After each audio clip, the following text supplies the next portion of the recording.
Government. The body with the power to make and or enforce laws to control a country, land area, people or organization. The relationship between a word and its dependents. A group of people who hold a monopoly on the legitimate use of force in a given territory. Government.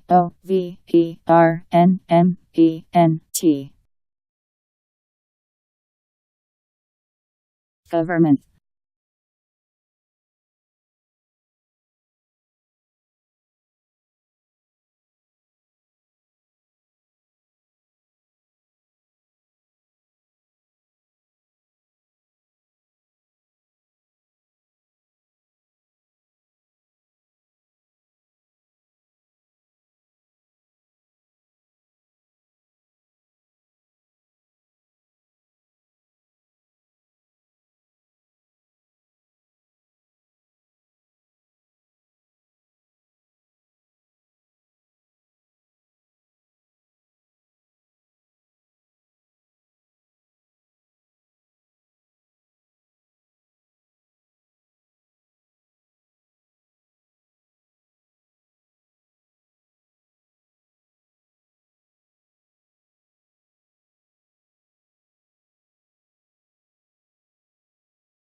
Welcome to the MCAT Multimedia Series and to MCAT's Introduction to Anthropology.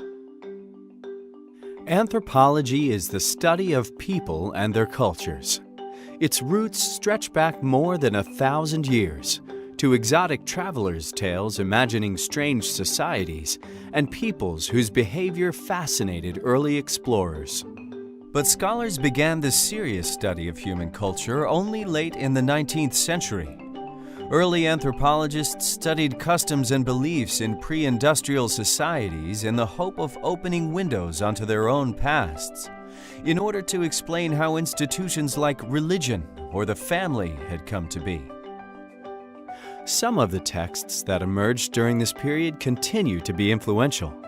Among them, Marcel Mauss's book, The Gift, which argued that gifts, far from being free, create complex bonds of reciprocal obligation that help to underpin cultures. It was not until the early 20th century, though, that anthropology began to focus heavily on ethnography, the intensive long-term fieldwork that has become its best-known tool. Franz Boas in the United States and Bronislaw Malinowski in Britain rejected much of their predecessors' work as speculation and insisted on living among the people they studied and talking to them in their own languages. The questions asked by anthropology got more ambitious too. Rather than trying to understand how institutions developed over time, scholars began to ask how they fitted together to create a functioning society. This is the structural functionalist tradition, perhaps best exemplified by E. Evans Pritchard's Witchcraft, Oracles, and Magic, a book which demonstrated that belief in witchcraft made perfect sense when understood as a way of keeping order in society. Human culture is complex, and anthropology quickly developed into a number of specializations. Political anthropology questioned the assumptions of global politics, as when James Ferguson issued his challenge to the international development industry in The Anti-Politics Machine, and showed that aid is often directed to meet political goals rather than human needs. Medical anthropology explores differing experiences of medicine and disease. And Victor Turner, in The Ritual Process, explored the power of symbols through the performance of religious ceremonies. Feminist anthropology, too, has asked fundamental questions about the ways in which we understand society. Laila Abalugad wonders why Western academics see the clothes worn by Muslim women as symbols of subjugation rather than acceptance of a moral system, and why they expect Afghans to cast aside their burqas when they themselves would never wear a pair of shorts to an opera. The 1960s saw further advances in anthropological theory, beginning with Claude Lévi-Strauss's ambitious attempts to study cultures as structures of human thought. His book, Structural Anthropology, drew on a model derived from linguistics to introduce what became known as structuralism, the theory that cultures are built on hidden underpinnings formed from human perceptions and activity, and the idea that all of these are constructs that are packed with meaning. A decade later, Clifford Geertz advanced another idea. His The Interpretation of Cultures suggested that cultures should not be studied scientifically and in search of laws, but interpretively, by scholars in search of meaning. This fresh thinking forced a re-examination of much ethnographic fieldwork, but it also liberated anthropology from a focus on the reproduction of culture that had made it blind to social change. Johannes Fabian's Time and the Other provides an example of anthropologists radically rethinking the ways in which they approach the people whom they study. Fabian pointed out how easy it was to fall into the trap of writing about people as if they inhabited not just another place, but another time. His work helped to inspire the development of historical anthropology, and texts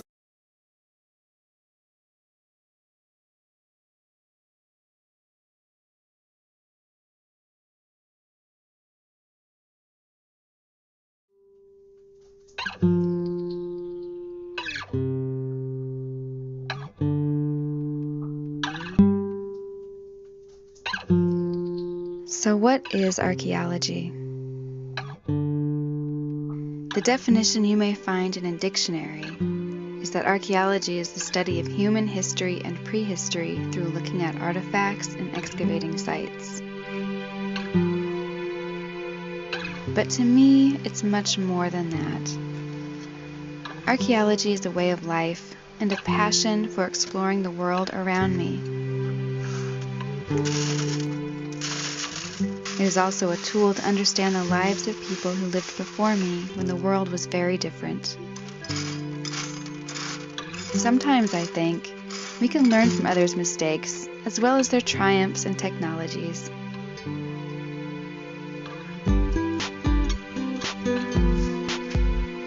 What exactly do archaeologists do?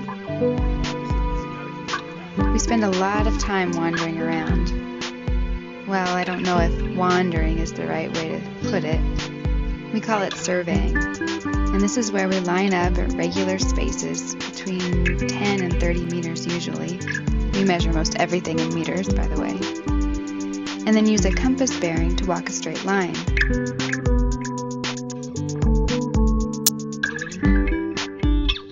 As we walk, we search the ground for clues that people were once there.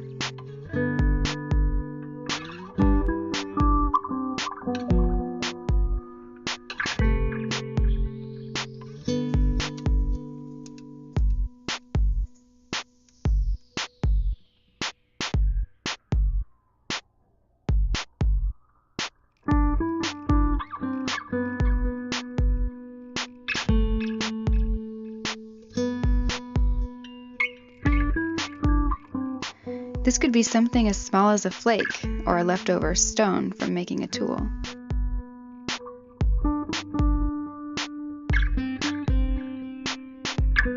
Or as large as a bridge. If it's over 50 years old, it's likely worth checking out. Then we record what we found and add it to the database of all the other objects and places that have been recorded by archaeologists. Through comparing records and talking to folks, we start to gain a big panoramic picture of the sorts of things that happened on the landscape over time. So when do archaeologists dig? Excavations happen for a couple of different reasons. Sometimes we must recover what's underground to protect it from disturbance, like building a freeway. And other times we have a dig simply to learn more about what we saw on the surface during a survey. Afterwards, the artifacts are usually placed in a museum, either on display or in storage, or they're given to the relatives of the people who once lived there. A lot of the things you've probably seen at museums came from archaeological digs. So how does someone become an archaeologist? It's not easy. You must be willing to work hard, enjoy being outdoors, have an interest in history, and be committed to go to college to earn a degree. Oh, but the rewards are great. The friendships you make will be unequaled, and you'll have adventure.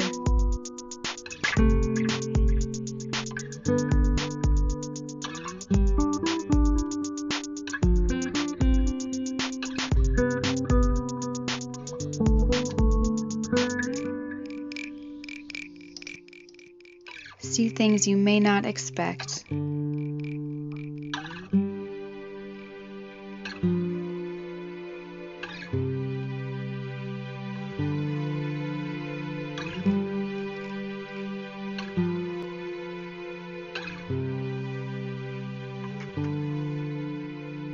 And learn to see the world in a different light.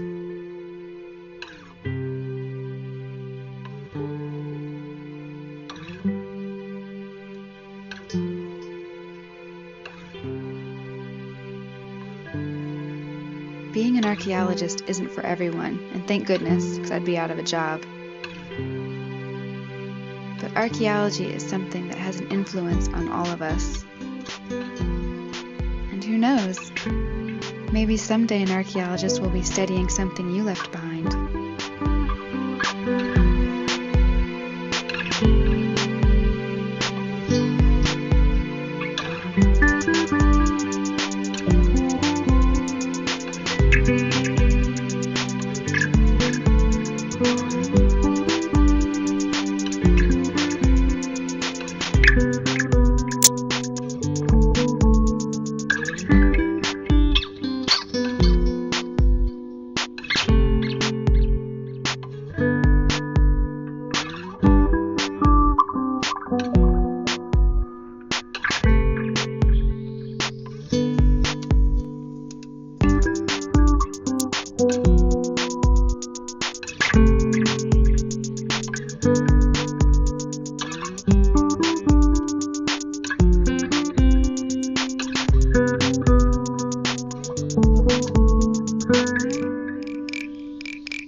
are many ways for paleontologists to guess how old a dinosaur bone is. One way is called stratigraphy. This means that we study how deeply a fossil is buried underground.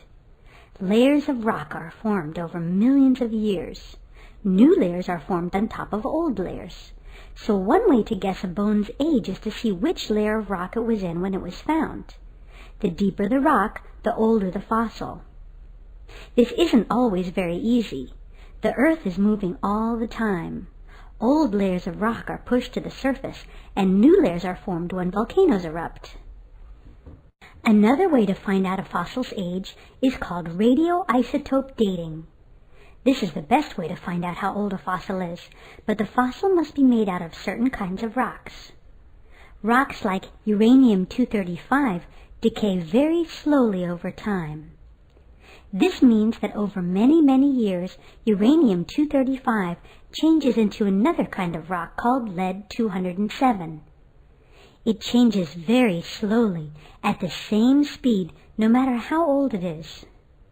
The rate at which it changes is called its half-life. For example, uranium-235 has a half-life of over 700 million years. That means that it takes 700 million years for uranium-235 to turn into lead-207. So if paleontologists find a fossil, the first thing they will do is find out whether there is any uranium-235 in it. They will look at it very carefully to see whether it is turning into lead-207. If it is halfway changed, or mostly changed, or only starting to change, this will give them a good idea of how old the fossil is. Many times paleontologists never know exactly how old a fossil is. Usually they guess its range, or span of time. A good way of guessing the range is to look at the layers of rock that were formed by volcanoes. It's easier to guess the age of volcanic rock, because it's brand new rock from the moment that it's spit onto the Earth's surface. When a volcano spits out lava, it creates new rock. New rocks have almost no argon gas in them.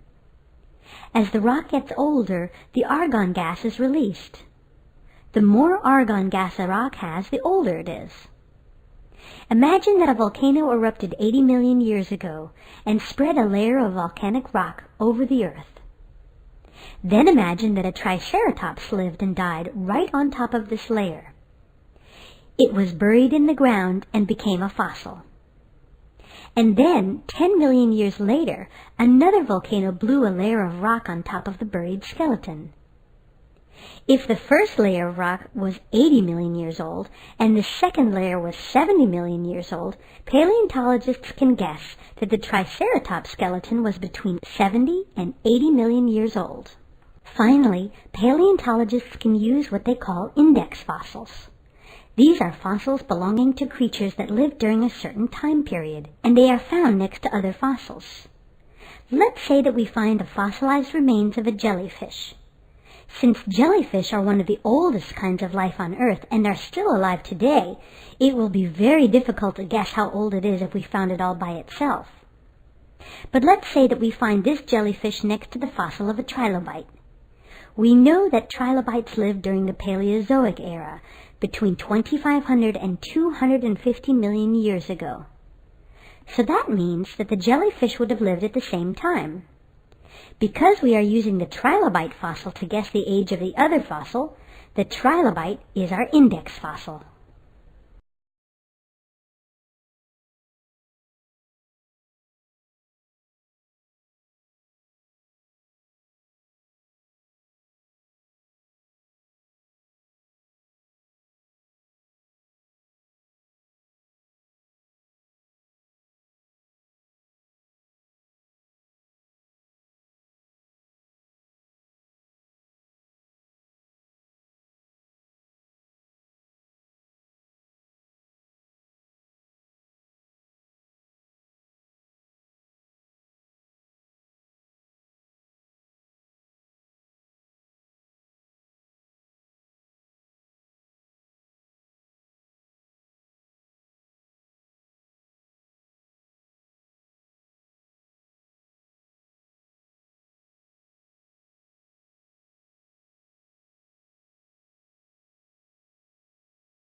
The early men. All of us would be aware that the early men roamed the earth around 2 million years ago, who are now referred to as hunter-gatherers. They owe their name to their ways of hunting for food. They usually hunted wild animals, gathered fruits, vegetables, roots, and leaves. They also caught fish and birds for food. It proved the fact that gathering plant produce was an important means of obtaining food. The early men were tailored to rough it out in the wild. They had the necessary skills of alertness, agility, and presence of mind, which enabled them to catch the fast-running and sometimes dangerous wild animals. These prehistoric people often moved from place to place due to four main reasons. They are: 1. The early men moved to another place when all the food resources have been exhausted. In search of new animals and vegetation, they traveled elsewhere to find food. 2. The early men mirrored the migration patterns of wild animals in search of food to ensure that they do not get separated from their own source of food. 3. Since different plants are bound to bear fruit in different seasons, the early men have also moved places according to the seasons. 4. The early men moved to places where there was sufficient water, often camping close to seasonal or perennial lakes, streams, or rivers. Another reason why the early men were vagabonds could also be the need to stay connected with other people, namely relatives or friends. The prehistoric people always traveled on foot until the discovery of pulling carts. The very first experts who confirmed the existence of the early man happened to be archaeologists. The prehistoric tools and things used by the early men proved to be invaluable in the discovery and study of their lifestyle. Many of the tools made out of bone, wood, and stone have survived over the centuries, helping us understand the ancient ways of living of the Stone Age men. Stone tools used by our ancestors were extremely important. These tools enable the people to hunt, cut bones and meat, chop wood and fruits, and scrape bark from the trees and hides of the animals and dig the ground for roots. Wood was chopped to make fire and to build huts. There were also special tools which were used to stitch together animal skins to make clothes.